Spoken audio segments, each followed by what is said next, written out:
7:53 in the morning, mga ka-all goods. Monday kasi ngayon, so palengke day. Pupuntaan ko sa Rappi.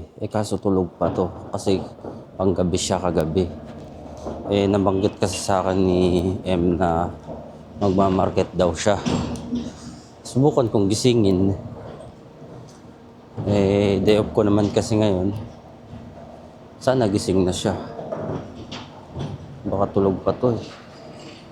Ilang araw na lang kasi lilipat na sila sa bagong accommodation nila ng agency. Kasi pinapalipat na sila ng agency nila ng accommodation. Sama kaya to sa palengke. Gisingin natin. Pumasok na kasi si partner.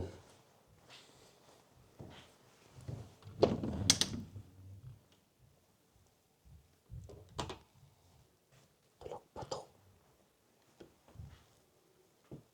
Tulog pa sila.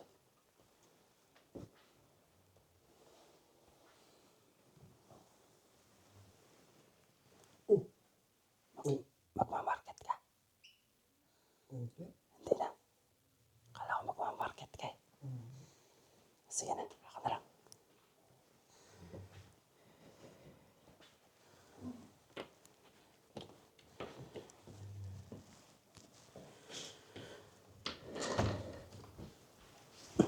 Hindi na daw siya sasama sa palengke.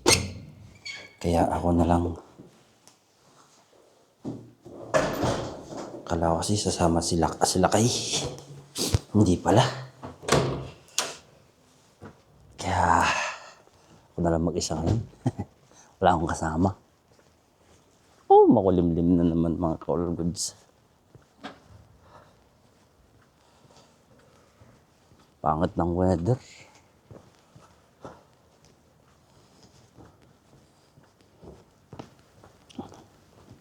Ito lang kasi ang routine dito bilang isang OFW. Nakakamiss yung sa Warsaw. Kasi doon may Asian market doon eh. Dito kasi local market. Kaya ang nabibili lang dito, pili lang.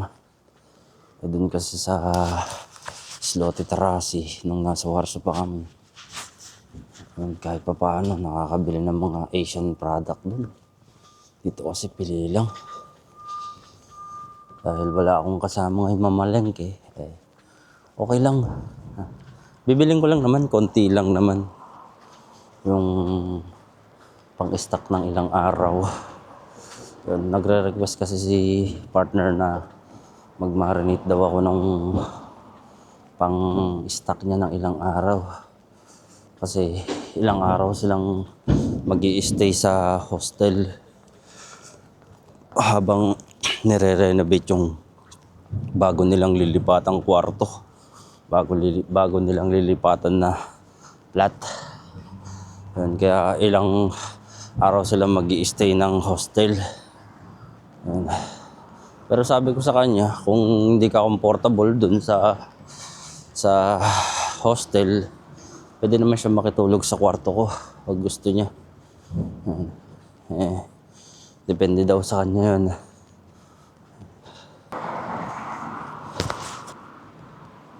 Ganun kasi ang ibang agency rito, mga call goods. Habang inaayos yung accommodation mo or habang naghahanap sila ng malilipatan mo, pag lilipat ka sa agency, yung ibang agency, ilalagay ka muna nila sa hostel.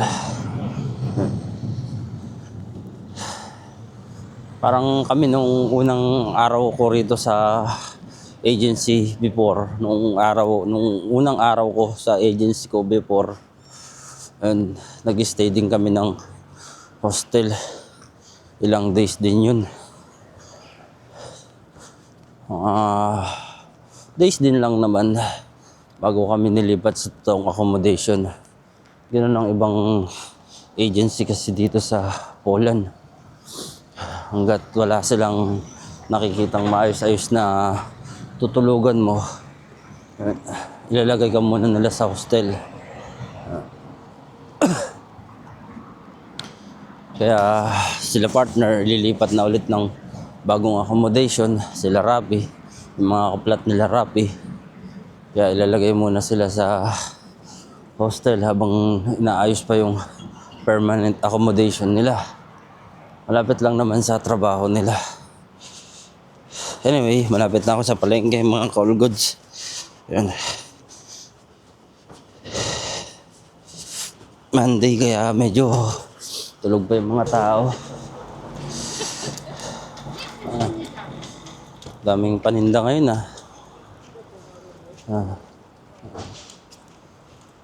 Christmas tree. Yung Christmas tree na to, December lang to binebenta. Totoong Christmas tree yan mga call goods. Ayos yun. Ganda nun excuse me, tatawid kami. Tatawid ako pala. Tatawid ako. Bagsak presyo na to mga call goods kasi ilang araw na lang Christmas na. Ayan. Kaya yung iba dyan, mura na lang yan. Pero totoo nga na yan, Christmas tree. Mga call goods. Ito siya. Hindi siya peke. Ayan. Totoo yan, totoo. Real na Christmas tree, mga call goods. Diretso na tayo sa target ko.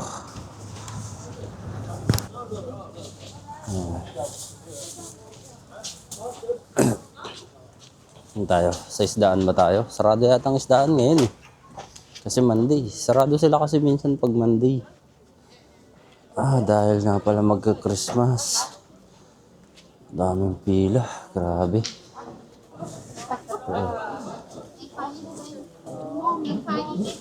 Grabe.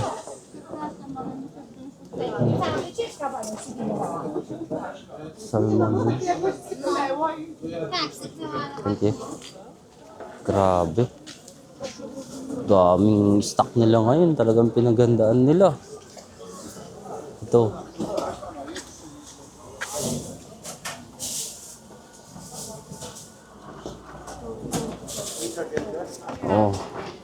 Ang saya ng palengke ngayon kasi magka-Christmas na.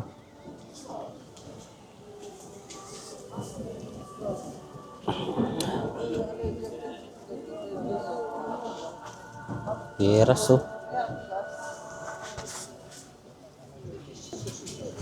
Okay. Dito mura yung manok mga call goods pero mamaya na ako bibili ng manok.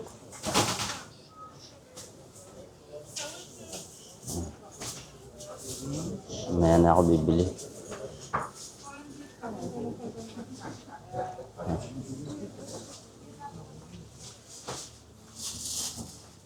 Dito na tayo sa karne ng baboy.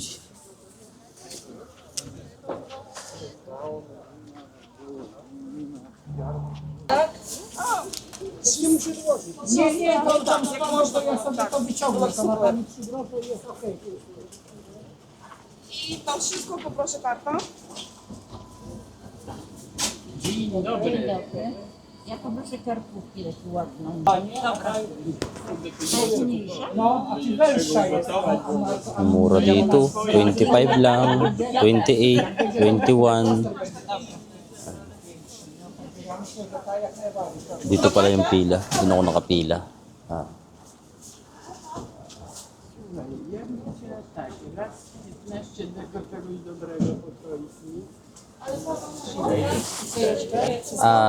Karta? Karta?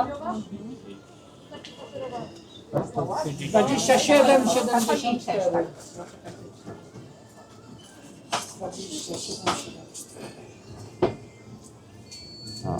27.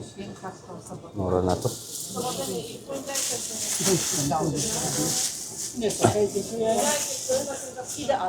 Thank you. Have a nice day. Bye. Kano lang siya? 27. 28 na mga kalugoods. Mura na to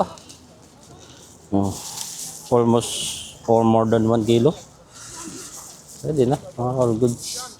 pupunta ka kasi rito sa palengke, may kanya-kanyang plastic dito mga kulgo. Also, may binibigay naman silang plastic.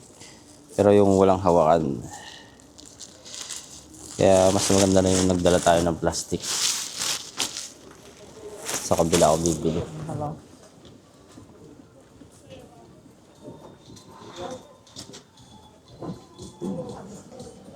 Dito na lang. Mura lang to eh. Yan.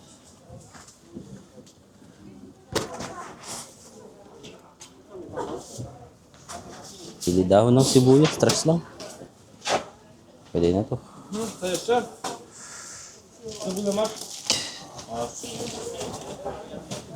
Diba? Ang mura mga call goods, stress lang.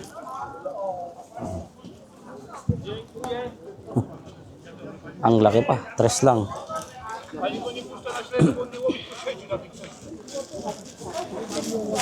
Okay na to, mga call goods. Nakabili na tayo. Mga dapat bilhin. Pwede na tayong umuwi. All goods na, mga all goods.